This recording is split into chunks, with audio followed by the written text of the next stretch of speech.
تغفر لنا وترحمنا لنكونن من الخاسرين ربنا لا تزغ قلوبنا بعد إذ هديتنا وهب لنا من لدنك رحمة إنك أنت الوهاب رب اغفر وارحم وأنت خير الراحمين رب عبادی انی انا الغفور الرحیم۔ یا اللہ اپنے فضل و کرم اور مہربانی سے ہمارے اس سلسلے کو قائم اور دائم فرما، قرآن پڑھنے اور پڑھانے کی توفیق عطا فرما، قرآن سمجھنے اور سمجھانے کی توفیق عطا فرما۔ یا اللہ ہم سب مسلمانوں کو قرآن پر عمل کرنے کی توفیق عطا فرما۔ یا اللہ اپنی توحید، حضور صلی اللہ علیہ وسلم کی ختم نبوت اور آپ کے بعد صحابہ کرام و اہل بیت اعظام اور سچے اولیاء اللہ سب کی درجہ بدرجہ تعظیم و تکریم کرنے کی توفیق عطا فرما، ہم سب پر کرم فرما۔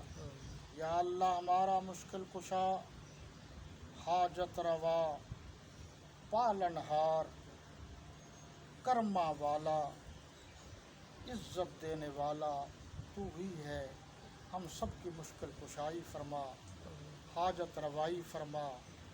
یا اللہ دنیا میں بھی عزت عطا فرما، آخرت میں بھی عزت عطا فرما۔ اللہ ہم سب کو دنیا میں بھی اپنی ذات کے سوا کسی کا محتاج نہ کرنا، آخرت میں بھی نہ کرنا۔ اے ہمارے دستگیر، اے ہمارے سچے دستگیر، ہم سب مسلمانوں کی دستگیری فرما۔ یا اللہ حضور خاتم النبیین، تاجدار ختم نبوت صلی اللہ علیہ وسلم کی قیامت کے روز ہم سب گناہگار مسلمانوں کو شفاعت نصیب فرما۔ یا اللہ ملک پاکستان کو مضبوط اور مستحکم فرما۔ یا اللہ اس ملک کو اندرونی اور بیرونی خلفشار سے محفوظ فرما۔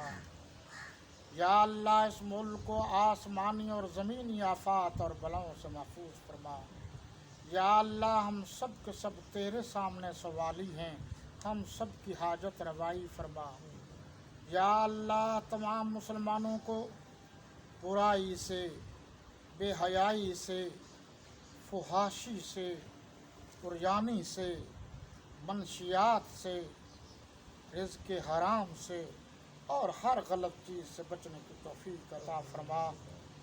یا اللہ جو ہم نے مانگا ہے وہ بھی عطا فرما، جو نہیں مانگ سکے اور وہ ہمارے حق میں بہتر ہے وہ بھی عطا فرما۔ وصلی اللہ تعالی علی خیر خلقہ محمد وعلی آلہ واصحابہ وازواجہ وبناتہ اجمعین برحمتک۔